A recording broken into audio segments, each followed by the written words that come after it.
Super 6 పథకాలతో ప్రజలను నమ్మించి ఓట్లు వేయించుకుని తీరా అధికారంలోకి వచ్చిన తర్వాత ఈ కూటమి ప్రభుత్వం ప్రజలకు వెనుపోటు పొడిచిందని, సంవత్సరం కాలంగా ప్రజలకు ఏమి చేశారని కూటమి నాయకులు సంబరాలు చేసుకుంటున్నారని వైఎస్ఆర్సీపీ పిఠాపురం నియోజకవర్గ ఇన్ఛార్జ్ వంగగీత విశ్వనాథ్ తీవ్ర స్థాయిలో మండిపడ్డారు. కూటమి ప్రభుత్వం మోసాలపై వైఎస్ఆర్సీపీ అధ్యక్షుడు మాజీ ముఖ్యమంత్రి వైఎస్ జగన్మోహన్ రెడ్డి పిలుపు మేరకు పిఠాపురంలో పార్టీ ఇన్ఛార్జ్ వంగగీత విశ్వనాథ్ ఆధ్వర్యంలో వెన్నుపోటు దినం కార్యక్రమాన్ని పార్టీ నాయకులు, కార్యకర్తలు, అభిమానులు చేపట్టారు. ముందుగా పిఠాపురం పట్టణం బంగారమ్మ రావిచెట్టు సెంటర్ వద్ద కూటమి ప్రభుత్వానికి వ్యతిరేకంగా నిరసన కార్యక్రమం చేపట్టారు.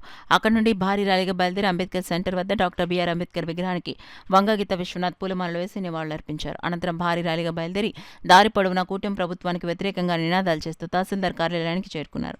అక్కడ తహసీల్దార్ గోపాలకృష్ణకు వంగగీత విశ్వనాథ్ వినతిపత్రం అందించారు. అనంతరం వంగగీత విశ్వనాథ్ మీడియాతో మాట్లాడుతూ కూటమి ప్రభుత్వం మోసపూరిత పాలనను తీవ్రంగా ఎండగట్టారు. ఈ కార్యక్రమంలో పిఠాపురం నియోజకవర్గం నుండి వేలాదిగా వైఎస్ఆర్ కాంగ్రెస్ పార్టీ నాయకులు, కార్యకర్తలు, అభిమానులు తరలివచ్చారు. ఈ ప్రభుత్వంలో ఏమీ ఇవ్వలేదు. అందుకోసమే వైఎస్ఆర్సీపీ ప్రభుత్వం ఈరోజు వైఎస్ఆర్సీపీ ప్రభుత్వంలో ఆ రోజు అన్నీ ఇచ్చారు, చేశారు. మేనిఫెస్టోని ఒక భగవద్గీతగా, ఒక ఖురాన్గా, ఒక బైబుల్గా భావించి ప్రతి ఒక్క మాట ఇచ్చిన మాటను అమలు చేస్తూ ఇవ్వనే కూడా వాగ్దానాలను కూడా అమలు చేసిన ఘనత జగన్మోహన్ రెడ్డి గారికి ఉంది. అందుకే మేము గర్వంగా తలెత్తుకుని ఈ ప్రభుత్వాన్ని ప్రశ్నించగలం, ఈ ప్రభుత్వాన్ని ప్రజల తరపున నిలదీయగలం. ఈరోజు కూటమి ప్రభుత్వంలో 3 పార్టీలు కలిపి కూటమి ప్రభుత్వ పార్టీలన్నీ ఆనందంలో ఉన్నాయి. ఇచ్చిన పథకాలు రాక ఆంధ్రప్రదేశ్ ప్రజలు ఆందోళనలో ఉన్నారు. ఆంధ్రప్రదేశ్ ప్రజలు ఆవేదనతో ఉన్నారు. ఏ పథకం ఇచ్చారని సంవత్సరం అయ్యాక మాకు ఈ పథకం వచ్చిందని చెప్తారు. ఏ కార్యక్రమం చేశారని ప్రభుత్వం వచ్చిందాక మాకు ఆనందంగా ఉందని చెప్తారు. ఏ కార్యక్రమం అమలు చేశారని ఇస్తారు.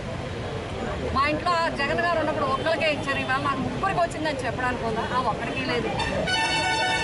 ఉన్నది కూడా తీసేసే పరిస్థితిలో ఉంది.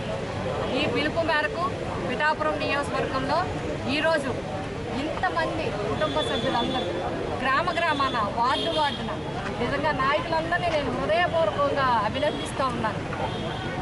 ఎందుచేతనంటే స్థానిక సంస్థల ప్రతినిధులు కానీ, సంస్థాగత ప్రతినిధులు కానీ, మరి జగనన్న అభిమానులు కానీ వీళ్ళందరూ కోఆర్డినేషన్తో జగనన్న ఇచ్చిన పిలుపుని మనం జయప్రదం చేయాలి.